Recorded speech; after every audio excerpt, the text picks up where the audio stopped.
여러 예산안 가운데 대통령실 특수활동비 복원을 놓고서 논란이 있습니다. 야당에서는 강하게 비판하고 있죠. 후안무치한 행동이라고 하고 있고요. 대통령실에서는 책임 있게 쓰고 또 소명하는 과정을 갖겠다고 했습니다. 여러 정치 이슈가 많습니다. 국민의힘 비대위원 김대식 의원 나오셨습니다. 어서 오세요. 안녕하십니까? 예, 안녕하세요. 예산 이야기 바로 먼저 시작해 볼게요. 추가 경정 예산안이 금요일 날 밤에 통과를 했잖아요. 예. 그런데 한때 본회의장에는 국민의힘 의원들만 있었다고 하더라고요. 어떤 일이 있었던 겁니까? 그렇습니다. 제가 이제 예산결산위원회 소위원이거든요. 소위원에서 우리가 12시 20분, 12시 20분부터 이제 우리가 소위원회를 열기로 해서 스탠바를 하고 있었어요. 그런데 2시간이 지나도록 아무런 통보 없이 아무런 연락도 없이 계속 늦어지는 거예요. 그러니까 이제 내부에 진통이 민주당에서 있었던 거죠. 어떤 진통이 있었습니까? 그러니까는 어떤 특수활동비에 대한 진통이 제일 컸던 것 같고요. 아, 그래요? 예. 그다음에 이제 그 대통령실 특수활동비와 검찰 이런 특수활동비에 이런 마찰이 좀 굉장히 있었던 것 같고. 그래요? 그래서 지금 우리가 한 2시간이 지나서 소위가 열렸거든요. 소위가 열려서 그러면은 대통령실이 지난번에 연말에 특수활동비를 전액 깎은 게 민주당 아닙니까? 그때는 민주당이 야당이었죠. 그래서 제가 그랬습니다. 그러면 최소한의 유감을 표명해라. 그리고 미안하다고 한번 해라. 왜? 막상 야당 할 때는 이 특수활동비를 깎아 보니까 집권당이 되고 보니까 한 달 살림 살아보니까 이러이러한 부분이 부족하더라. 그래서 국민 여러분 특수활동비를 부활을 해야 되겠습니다. 이런 그동안에 우리가 했던 행위에 대해서 유감을 표시합니다. 이런 한마디만 했으면 우리가 협조를 해줬을 거예요. 왜? 검찰도 사실은 손을 놓고 있는 형편이었거든요. 특수활동비를 100% 깎았기 때문에. 그런데 그 검찰에서는 어떤 문제가 있냐면 마약 사범이라든지 이런 동남아라든지 이런 좀 이런 거에서 범죄 인도할 때 굉장히 특수활동비가 필요합니다. 자, 그러면은 검찰 활동비는 검찰 개혁을 해야 되기 때문에 더 이상 우리가 줄 수가 없다 하는 것이 민주당의 집권당인데도 불구하고 그런 강력한 이제 주장이었어요. 그러한 것이 있었고 그리고 나서 겨우 지금 일방 소위에서도 일방적으로 지금 통과를 시켰단 말이에요. 그리고 나서 이제 이 예결위 전체회의가 들어갑니다. 예결위에서 의결이 돼야 이제 본회의로 넘기는 거거든요. 그러면 예결위에서도 우리가 갑론을박이 있었어요. 상당한 진통 끝에 우리는 더 이상 협조를 할 수 없다 하고 국민의힘은 퇴장을 하고 그 예결위도 단독으로 자기네들이 원하는 대로 통과를 했단 말이에요. 했는데 그리고 나서 이제 4시 이후에 이제 모든 우리 국민의힘뿐만 아니라 민주당도 이제 전원이 국회에서 대기 상태였죠. 그리고 나서 이제 국회 본회의를 개의한다. 이래서 본회의를 들어가서 또 국회의장이 또 입석도 했어요. 그리고 이제 기다리는 상태인데 아무런 연락이 없는 거예요. 왜 연락이 없느냐 하니까 민주당에서 의원총회를 지금 하니까 이 기다려질 수밖에 없다. 그런데 이제 국회의장은 빨리 정리하고 본회의장으로 들어와라. 이렇게 했는데도 불구하고 전혀 없는 거예요. 그 안에서 이제 특수활동비를 가지고 굉장히 진통이 있었던 것 같아요. 그래서 우리가 지금 한 2시간 기다리다가 결국 아무런 사과도 없고 그리고 바깥에서 들리는 이야기는 의원총회 하다가 다 식사로 가고 있는 중이다. 그래서 우리가 퇴장하게 돼서 이게 자기네들끼리 밤늦게 단독으로 이렇게 처리를 했는데 예산은 어떻게 보면 정책을 숫자로 나타내는 것 아니겠습니까? 이런 부분은 역대 이런 경우가 없었습니다. 그래서 예산은 가부간에 여야가 수기를 하고 맞대고 이래 했는데 우리가 주장했던 예산은 하나도 반영이 되지 않고 국방비도 또 900억 정도 깎았잖아요. 그러면서 대통령 특수활동비는 부활을 하고 그리고 민주당에서 오늘 모든 언론에 다 나왔잖아요. 2조 원이 넘는 돈을 자기 지방 예산으로 지금 챙기고 이러한 경우가 어디 있습니까? 이래서 우리 국민의힘이 후한무치하다. 예. 이래서는 안 된다. 이런 주장을 하는 것이죠. 예. 예. 알겠습니다. 예산 통과 과정 또 야당의 주장을 들어봤고요. 윤석열 전 대통령 영장 청구 소식부터 또 물어보겠습니다. 내란 특검팀이 구속영장 청구했어요. 어떻게 보셨습니까? 저는 자성자박이라고 생각합니다. 네. 지금 어떤 이야기냐면은 윤석열 정부가 탄생할 때는 추미애 예. 전 장관이 보수의 어머니가 됐고 예. 이번에 이재명 대통령 탄생할 때는 예. 실질적으로 진보의 예. 아버지가 윤석열이 된 겁니다. 아, 그렇게 보세요? 예. 그러면은 지금 현재 예. 원인 규명이 있어야 되겠죠. 그리고 우리 국민의힘 입장에서는 한 번도 누가 뭐 계속해서 우리가 뭐 탄핵 무슨 찬성파니 반대파니 이렇게 이야기하는데 예. 계엄은 잘못됐던 것은 확실하게 전 우리 국회의원들이 이야기했고 예. 예. 제가 제일 먼저 본회의에서 예. 저 대정부 질문할 때 예. 국민 여러분 정말 죄송합니다. 잘못됐습니다. 용서해 주십시오. 분명히 제가 이야기를 했고요. 예. 그리고 나서 그러면 탄핵 과정에서는 네. 대통령을 보호한다는 이런 입장이 아니라 예. 국회의원들이 예. 헌법과 법의 원칙에 따라서 정확하게 해달라는 그런 그 외침이었지. 예. 그렇지 않았습니까? 사실은 그 계엄에 대한 이런 부분의 수사는 경찰이 하게 돼 있는데 예. 공수처하고 또 공수처가 할 일을 검찰이 하고 그러니까 국민들이 헷갈렸던 거 아닙니까? 예. 그런 부분에 대해서 법과 원칙에 따라서 해주라는 그런 외침이었다 이렇게 보고 예.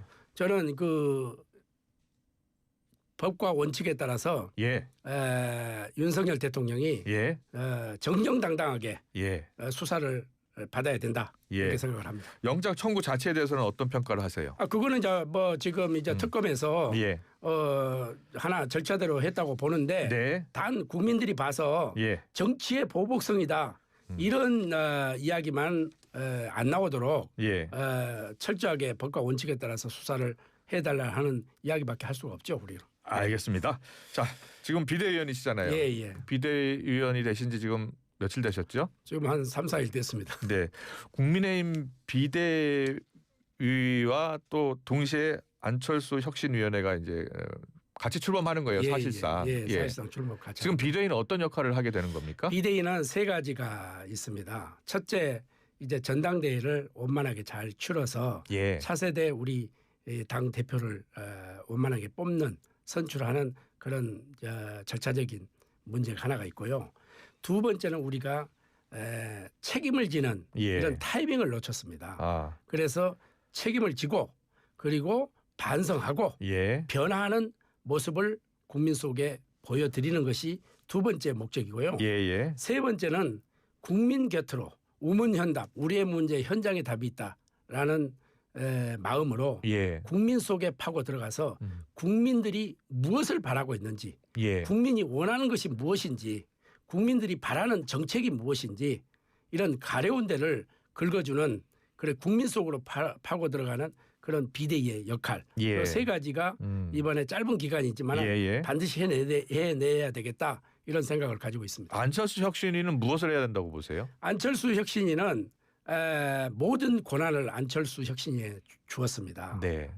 주었기 때문에 제로 베이스를 가지고 시작을 해야 된다 이렇게 생각을 하고 그동안 이제 안철수 혁신위가 대략 한 7명 정도로 출범할 생각이에요. 그래서 지금 현재 혁신위에 참여하고 하겠다고 하는 사람들이 의외로 많습니다. 그래요? 오히려 지금 선별해야 되는 이러한 정도이기 때문에 이것은 그만큼 많다는 것은 관심이 많다는 거 아니겠습니까? 네. 그래서 안철수 혁신위는 제로 베이스를 가지고 우리 국민이 오케이 할 때까지 그래요?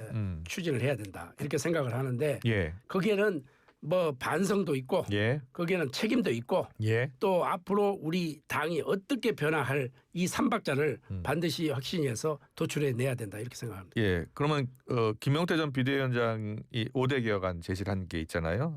탄핵 반대 당론 무효화를 비롯해서 100% 상향식 공천까지요. 그 5대 혁신안도 포함이 돼야 된다고 보세요? 그렇습니다. 거기에 모든 것이 예. 뭐 어떤 거는 빼고 어떤 거는 넣다는 게 아니라 모든 것을 테이블에 올려놓고 하나부터 10까지 다 놓고 이제 토론해야 되겠죠. 토론해서 그 최대 공약수가 나오면 그건 채택하는 겁니다. 그래요? 예. 그 우재준 의원은 이 YTN 라디오에 여기 출연해서 중진 의원들 차기 총선 불출마도 선언을 해야 한다라고 이야기했어요. 거기에 대해서 어떤 생각이세요? 뭐 우재준 의원의 이제 개인적인 생각인데 지금 총선이 3년이 남았어요. 지금 현재 어떤 뭐 총선 뭐 불출마하겠다 이렇게 주장할 수 있는 분도 나올 수도 있겠죠. 그러나 이게 3년 후에 이 정치사가 어떻게 변할 줄 모릅니다. 저는 거기에도 진심이 담겨져 있어야 된다. 하나의 이벤트가 되고 쇼가 돼서는 국민들한테 지지를 받지 못한다. 이렇게 보고 그러한 부분이 나타날 때는 진정성이 있어야 된다. 이렇게 봅니다. 다만 이제 3년 후에 총선이 있기 때문에 그때 가면은 자연스럽게 또 불출마하는 분도 나올 거고 또 내가 당을 위해서 혁신을 위해서 내가 불출마를 하고 백의종군을 하겠다. 이런 분이 자연스럽게 나오도록 해야지 인위적으로 어떤 것이 쇼로 되고 인위적으로 이벤트가 돼서는 국민들한테 사랑을 받지 못한다. 이렇게 봅니다. 그래요. 지금 차기 당 대표를 뽑는 전당대회 날짜가 아직 확정이 안 됐잖아요. 지금 민주당은 8월 2일입니다. 국민의힘 언제가 될 것 같습니까? 저는 이제 다들 우리 의원들은 전당대회를 좀 빨리 해야 된다. 이런 것에는 대충 공감대를 형성한 것 같아요. 저는 개인적으로 우리가 전당대회를 가급적 빨리 치른다고 약속을 했기 때문에 빨리 치르는 건 맞습니다. 그러나 그것이 뭐 중순이냐 말이냐 9월이냐 이런 것을 너무 서두르지 않아도 된다. 왜 그러냐면은 8월 3일 날 이제 민주당의 대표가 선출이 되지 않습니까? 그리고 지금 현재 이제 윤석열 대통령 뭐 구속영장 청구부터 시작해서 강요들 지금 소환부터 시작해서 아주 막 이 3대 특검이 숨가쁘게 돌아갈 거예요. 그러면은 우리 뉴스가 잘못하면 우리 뉴스가 묻힐 수가 있다. 묻힐 수가 있기 때문에 상대의 패를 보고 지피지기면 백전백승이다. 상대의 패를 보고 해야지 언론의 포커스를 받지 못하고 전당대회가 희야 만약에 됐을 경우에는 국민들한테 우리가 정책을 설명하고 우리가 이러한 변화의 모습을 가지고 국민 여러분께 사랑을 받겠습니다. 이런 그 하나의 파티인데 이런 부분이 이제 사라지게 되면은 저는 결코 전당대회가 그 무슨 당 대표를 파는 요식 행위로 끝날 수가 있다. 이렇게 해서 뭐 속도 조절을 할 필요가 있다. 이렇게 하는데 지금 어떤 문제가 있냐면은 이제 그 수도권에서 해야 되느냐 아니면은 우리가 중원을 정벌하기 위해서 충청권에서 해야 되느냐 이런 게 남아 있어요. 그리고 이제 장소 문제도 지금 이제 대관을 해야 되기 때문에 이런 문제들이 남아 있기 때문에 곧 결정이 되리라 이렇게 생각을 합니다. 전당대회 개최 장소 결정도 지금 왜냐하면은 지금 뭐 이미 좀 우리가 수용할 수 있는 그런 공간은 지금 또 만석이 돼 있고 또 예약이 돼 있고 이런 부분도 있고 그래서 장소 부분을 지금 현재 우리 실무진에서 숨가쁘게 찾고 있고 움직이고 있습니다. 새 당대표로 김문수 전 후보 또 한동훈 전 대표 이야기 계속 나오고 있어요. 두 사람 모두 출마하겠다는 얘기를 하지 않고 있고요. 어떻게 전망하세요? 저는 그렇습니다. 지금 내년 지방선거를 치러야 될 이제 막중한 당대표 자리거든요. 그리고 나서 우리가 역대 선거를 보면은 대통령 선거가 끝나고 나서는 그 뒤에 지방선거는 야당이 항상 참패를 했습니다. 그래요. 그래도 이번 또 선거도 우리가 만만치 않습니다. 왜냐하면 탄핵 이후에 치러지는 첫 번째 선거 아니겠습니까?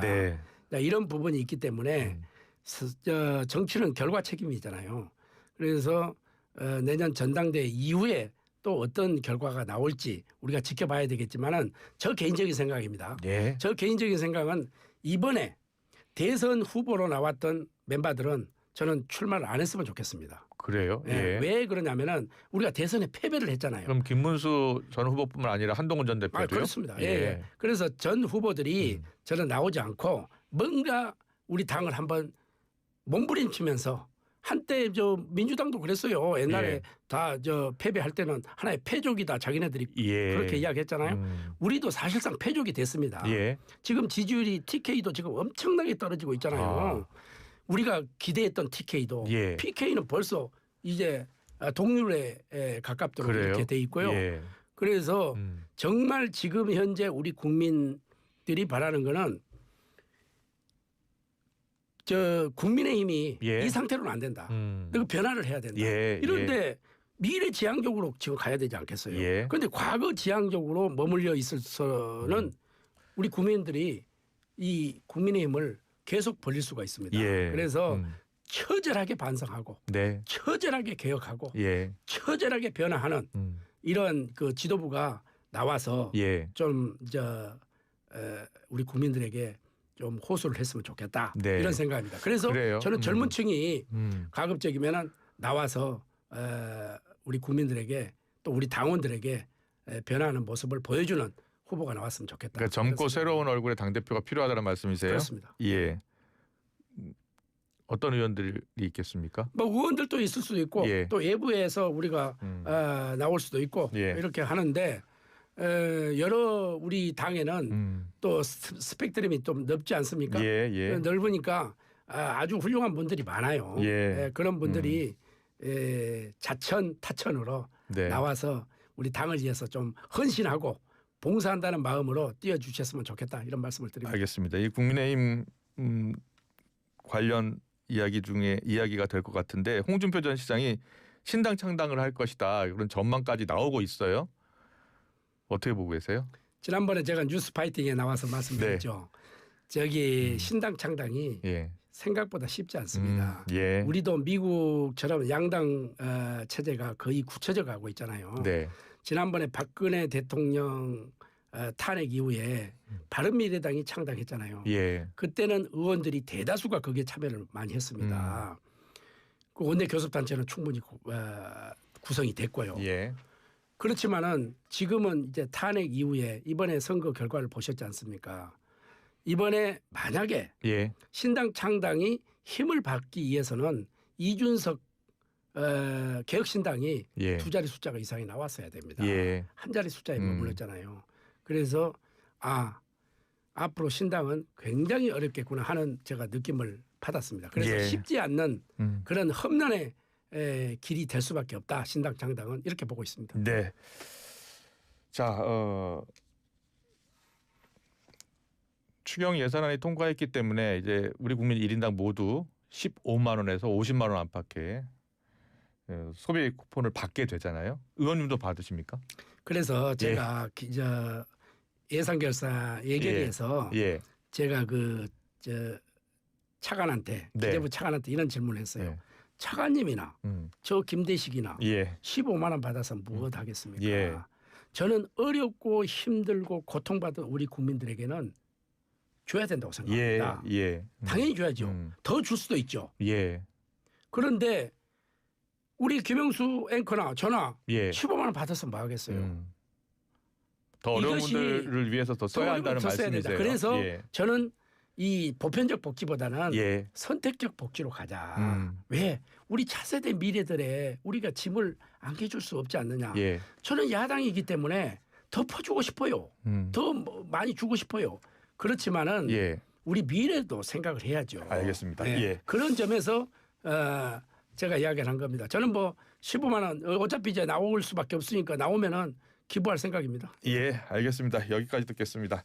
지금까지 국민의힘 비대위원 김대식 의원과 함께했습니다. 잘 들었습니다. 고맙습니다. 감사합니다. 춤과 노래를 즐기는 장수마을 가고시마의 100세 어르신들. 건강 비법은 흑초. 100세 시대. 골골백세냐 생생백세냐는 지금 결정됩니다. 늦기 전에 샘표 흑초하세요. 매일매일 흑초 습관. 샘표 흑초. 100년 동안. 클릭 한 번으로 다양한 원내 의약품 구매를. 블루팜 코리아. 인공지능 시스템으로 관리까지 쉽게. 블루팜 코리아. 10만 의사를 위한 온라인 의학 포털. 검색창에 블루팜 코리아. 의료인 구인구직도 블루닥에서 시작하세요. 아크릴 모든 것 레드빛